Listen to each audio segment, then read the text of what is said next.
Uniform civil code UCC એટલે કે એક સમાન નાગરિક સંહિતા દેશભરના નાગરિકો માટે એક સરખા કાયદાના અમલ માટે છે. યુસીસી લાગુ થવાથી સૌથી વધારે અસર આદિવાસી અને અલ્પસંખ્યાના લોકોને થવાની છે.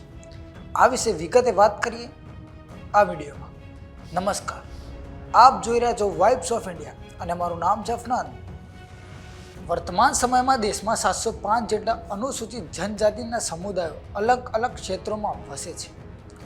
યુસીસી લાગુ કરવા માટે 5 સભ્યોની સમિતિની રચના કરી જાહેરાત કરવામાં આવી છે, જેના અધ્યક્ષ નિવૃત્ત સુપ્રીમ કોર્ટ જજ રંજન દેસાઈને બનાવવામાં આવ્યા છે. ગુજરાતમાં યુનિફોર્મ સિવિલ કોડ લાગુ કરવા મુદ્દે આજે સરકારે એક મહત્વપૂર્ણ બેઠકનું આયોજન કર્યું હતું. આ બેઠકમાં આમ આદમી પાર્ટી તરફથી બોટાદ ધારાસભ્ય ઉમેશ મકવાણા અને ડેડિયાપાડાના ધારાસભ્ય અને કાર્યકારી પ્રમુખ ચેતર વસાવા હાજર રહ્યા હતા. આ વિશે વધુમાં જણાવતા ચેતર વસાવાએ શું કહ્યું તે જોઈએ. આજે નામદાર સુપ્રીમ કોર્ટના નિવૃત્ત ન્યાયાધીશ રંજના દેસાઈજીની અધ્યક્ષતામાં યુસીસી કમિટીની મિટિંગ હતી અને એમાં અમને આમંત્રિત કરવામાં આવ્યા હતા. ત્યારે અમને 12 થી 15 મિનિટ આ કમિટી દ્વારા સાંભળવામાં આવ્યા. અમે લેખિતમાં પણ રજૂઆતો કરી છે અને મૌખિક પણ એમનું ધ્યાન દોર્યું છે.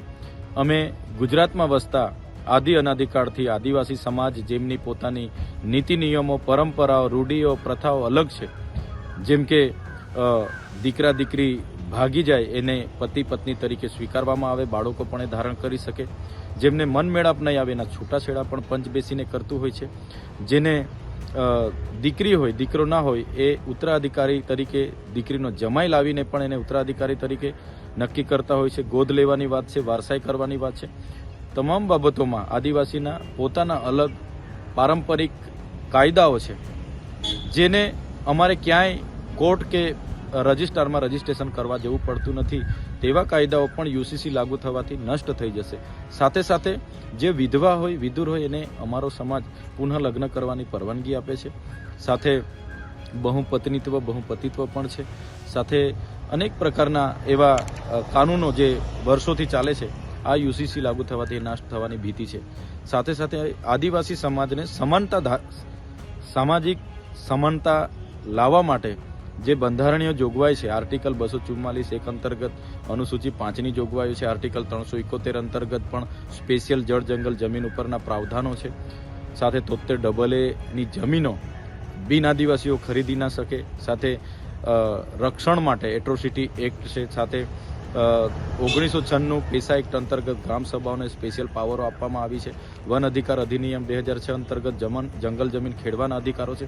યુસીસી લાગુ થવાથી તમામ કાયદાઓ નષ્ટ થશે એવી ચોક્કસ અમને ભીતિ સેવાઈ રહી છે. ત્યારે યુસીસી લાગુ થાય એમાં આદિવાસી સમાજને સંપૂર્ણપણે બાકાત રાખવામાં આવે એવી અમારી માગણી છે અને જલ્દ સે જલ્દ એની લેખિતમાં આદિવાસી સમાજને આપવામાં આવે એવી અમે આજે માગણી કરી છે.